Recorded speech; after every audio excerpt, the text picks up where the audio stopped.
নমস্কার, দেখছেন talk to Bangla. আমি অভিষেক রয়েছে আপনাদের সাথে। এই মুহূর্তে যে খবর নিয়ে উপস্থিত হয়েছে, এই মুহূর্তে বিহারে কিন্তু একটা অত্যন্ত সংকটের মুহূর্ত এসে দাঁড় হয়েছে। তার কারণ একদম সরাসরি যাদের নাম কাটা গিয়েছে তাদের জন্য কিন্তু একদম নির্বাচন কমিশনে গিয়ে তাদেরকে আবার অ্যাপ্লাই করতে হবে, এবং সেটাই কিন্তু সুপ্রিম কোর্টের নির্দেশ ছিল। এবং আমরা আপনাদের জানিয়েছিলাম যে তারা আধার কার্ডের সপক্ষে একদম অ্যাপ্লাইটা করতে পারবেন এবং তার ভিত্তিতে তাদের নাম আবার তুলতে পারবেন নির্বাচন কমিশনের লিস্টে, ভোটার লিস্টে সেই নাম তারা আবার তুলতে পারবেন। এবং তার জন্য সময় ছিল 1 আগস্ট থেকে 1 সেপ্টেম্বর পর্যন্ত। এবং সেই 1 সেপ্টেম্বর যখন চলে এসেছে তখন 31 আগস্ট পবন খেরা কংগ্রেসের পক্ষ থেকে তিনি একটি বৈঠক করলেন, প্রেস কনফারেন্স করলেন। এবং সেই প্রেস কনফারেন্সে তিনি যে তথ্যটা দিলেন সেটা কিন্তু মারাত্মক একটা তথ্য। তার কারণ 89 লক্ষ এরকম একটা অভিযোগ পত্র গিয়েছিল বিভিন্ন বিএলওদের মাধ্যমে একদম সরাসরি নির্বাচন কমিশনে, কিন্তু নির্বাচন কমিশন সেই যে অভিযোগ পত্রগুলো সেটা নিতেই চায়নি। তাদের বক্তব্য ছিল একদম সরাসরি সাধারণ মানুষ যাদের নাম কাটা গিয়েছে কিংবা যাদের নামে কোনো ধরনের কোনো চেঞ্জ করতে হবে, তো বাবার নামটা ভুল এসেছে কিংবা ঠিকানাটা ভুল এসেছে, সেগুলো সেই ক্ষেত্রে তাদের নিজেদেরকে আসতে হবে এবং তাদের নিজেদেরকে এসে তাদের অভিযোগ পত্রটা দিয়ে যেতে হবে। এই যে বক্তব্যটা পবন খেরা রেখেছেন অত্যন্ত তাৎপর্যপূর্ণ। এবং পবন খেরা বলছেন যে তাহলে রাজনৈতিক দলগুলোর কাজটা কি? রাজনৈতিক দলগুলো এই যে সামগ্রিক যাদের যে ব্যক্তিদের নাম কাটা গেল এবং বিভিন্ন পার্টির যারা সমর্থক তারা তাদের যে অভিযোগপত্র কিংবা তারা তাদের যে ফর্ম গুলো ফিল আপ করিয়ে একদম বিএলওদের হাতে গিয়ে পৌঁছে দেন, এবং বিএলওরা তারা গিয়ে সরাসরি একদম গিয়ে নির্বাচন কমিশনের দপ্তরে পৌঁছে দেন। তাহলে এই ক্ষেত্রে যদি সাধারণ মানুষকে একদম ছুটে যেতে হয় নির্বাচন কমিশনের দপ্তরে, এবং সাধারণ মানুষ জানেনই না নির্বাচন কমিশনের দপ্তরটা কোথায়, বিভিন্ন রাজ্যে সেই দপ্তরটা কোথায় তারা জানেনই না। এবং নির্বাচন কমিশনের এই মুহূর্তে দাবি যে 89 লক্ষ মানুষ তাদের দপ্তরে এসে যদি অভিযোগ জানায় তাহলে তারা সেটাকে গ্র্যান্ট করবে কিংবা অভিযোগ গ্রহণ করবে। আদারওয়াইজ তারা বক্তব্য অনুযায়ী একদম সরাসরি প্রেসের কাছে জানাচ্ছে যে তাদের কাছে একটা অভিযোগ জমা পড়েনি, অর্থাৎ 65 লক্ষ মানুষের নাম যে বাদ গিয়েছে সেটা সঠিক মানুষের নাম বাদ গিয়েছে। এই প্রেক্ষাপট কিভাবে তৈরি হতে পারে এবং এই প্রেক্ষাপটের মাধ্যমে কি ঠিক প্রমাণ করতে চাইছে এই মুহূর্তে নির্বাচন কমিশন, সেটাই কিন্তু একটা বড় সড় প্রশ্ন। এবং জ্ঞানেশ কুমার গুপ্তা ঠিক কিভাবে নির্বাচন কমিশনটাকে চালাচ্ছেন এই এত কিছুর পরেও, এত ভোট চুরি নিয়ে এত যে সারা দেশ জুড়ে চলছে চিৎকার চেঁচামেচি, বিরোধীরা বিভিন্ন প্রতিরোধ করছে, তারপরেও এই ধরনের ঘটনাগুলো ঘটছে, সেটা নিয়ে পবন কুমার খেরা কি বললেন সমস্তটাই দেখাবো, সমস্ত বিশ্লেষণ করবো আপনাদের সামনে। এই প্রতিবেদন অত্যন্ত তাৎপর্যপূর্ণ, শেষ অবধি দেখুন, স্কিপ না করে। অবশ্যই তার আগে টক টু বাংলা ইউটিউব চ্যানেলটিকে সাবস্ক্রাইব করে দিন। আপনারা জানেন যে এই মুহূর্তে 1 আগস্ট কিন্তু একদম ড্রাফট যে ভোটার লিস্টটা সেটা বেরিয়েছিল এবং সুপ্রিম কোর্টের নির্দেশেই বেরিয়েছিল। সুপ্রিম কোর্ট বলেছিল যে এই যে ড্রাফট ভোটার লিস্টে যাদের নাম বাদ গিয়েছে তাদের নামটা পোর্টালে তুলে দিতে হবে ইলেকশন কমিশনকে, সেটা তারা তুলেছিল। এবং সেই অনুযায়ী তাদের বক্তব্য ছিল, সুপ্রিম কোর্টের জাস্টিস বলেছিলেন যে যাদের নাম বাদ গেল তারা একদম সরাসরি আধার কার্ডের সপক্ষে আধার কার্ডটাকে একটা সাবমিশন করে কিন্তু তারা তাদের নামটা ডকুমেন্ট হিসেবে তুলতে পারবেন। অর্থাৎ আধার কার্ডে যদি বিহার লেখা থাকে তাহলে সেটাকে কিন্তু তারা একটা সাপোর্টিং ডকুমেন্ট হিসেবে ব্যবহার করে তাদের নামটা ভোটার লিস্টে তুলতে পারবেন। কিন্তু সেসব তো অনেক দূরের পদক্ষেপ।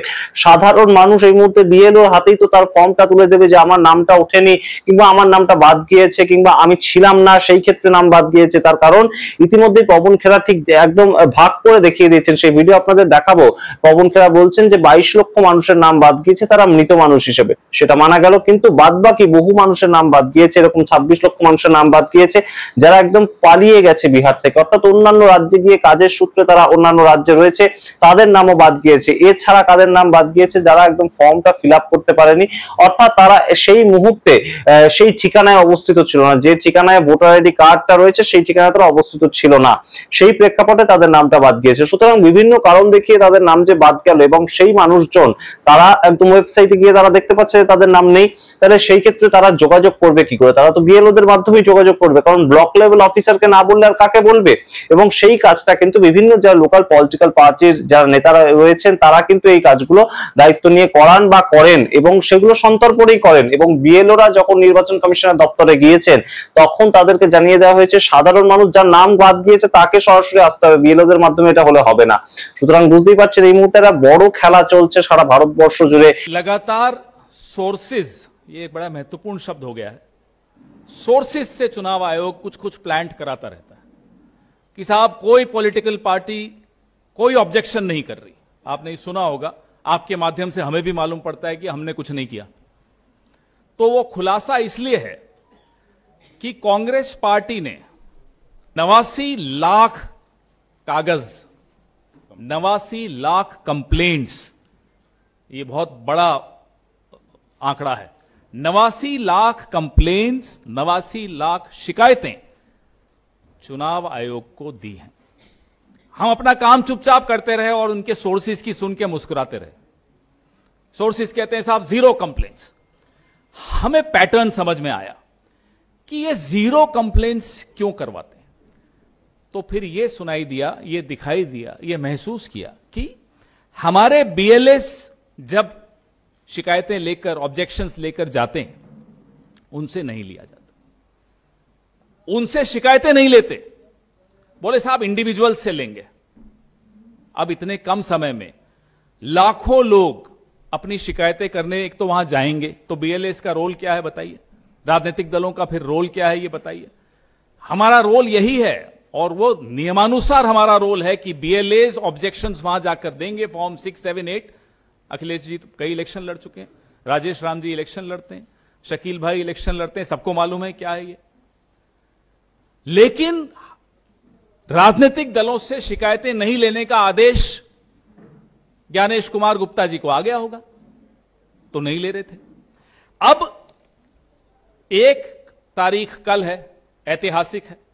हमारी जो वोटर अधिकार यात्रा है वो 25 जिलों से होती हुई कल पटना में प्रवेश कर रही है और एक बहुत बड़ा मार्च हो रहा है। और कल ही अंतिम तारीख है जब चुनाव आयोग में ऑब्जेक्शंस एसआईआर के तहत जमा कराने का दिन हो।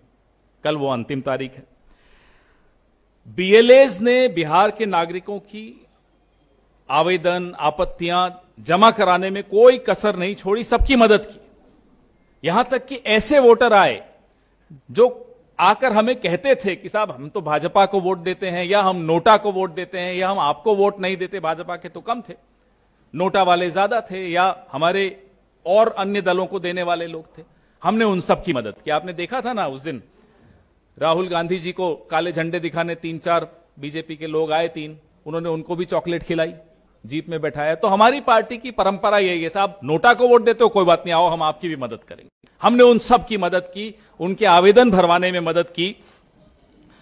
अब हमें रसीद, जैसा कि मैंने आपको कहा, नहीं दे रहे थे, फिर भी बूथ लेवल एजेंट 1 महीने से सब कुछ इकट्ठा करके डीसीसीस के माध्यम से, जिला अध्यक्षों के माध्यम से हम लोगों ने ये कंप्लेंट्स वहां डीईओ को जमा कराई। শুধুমাত্র যে বিহারে এসআইআর এর মাধ্যমে 65 লক্ষ মানুষের নাম বাদ গেল এবং পরবর্তীতে তারা একদম সহজ পদ্ধতিতে নিজেদের নাম নথিভুক্ত করাতে পারবে, সেটা কিন্তু হলো না। আমরা এই মুহূর্তে যে ছবিটা উঠে আসছে, পবন খেরা যে ছবিটা তুলে ধরছেন, সেটা 65 লক্ষ মানুষের নাম বাদ গিয়েছে এবং তারা আর কখনোই নাম তুলতে পারবেন না, অন্তত এই বিহার ভোটের আগে তারা নাম তুলতে পারবেন না।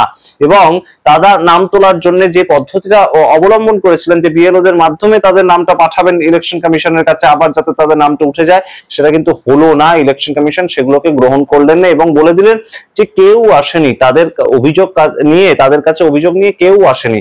সুতরাং বুঝতেই পারছেন অত্যন্ত বড় একটা এই মুহূর্তে কিন্তু কংগ্রেসের পক্ষ থেকে অভিযোগ করা হচ্ছে নির্বাচন কমিশনের বিরুদ্ধে, যে 65 লক্ষ মানুষের নাম ইন্টেনশনালি বাদ দিয়েছে এই মুহূর্তে নির্বাচন কমিশন, এবং সেটা কোনো না কোনো পলিটিক্যাল পার্টির একদম যোগ সাজসে তারা বাদ দিয়েছে। কোন পলিটিক্যাল পার্টি আপনারা জানা থাকলে অবশ্যই কমেন্ট বক্সে কমেন্ট করুন।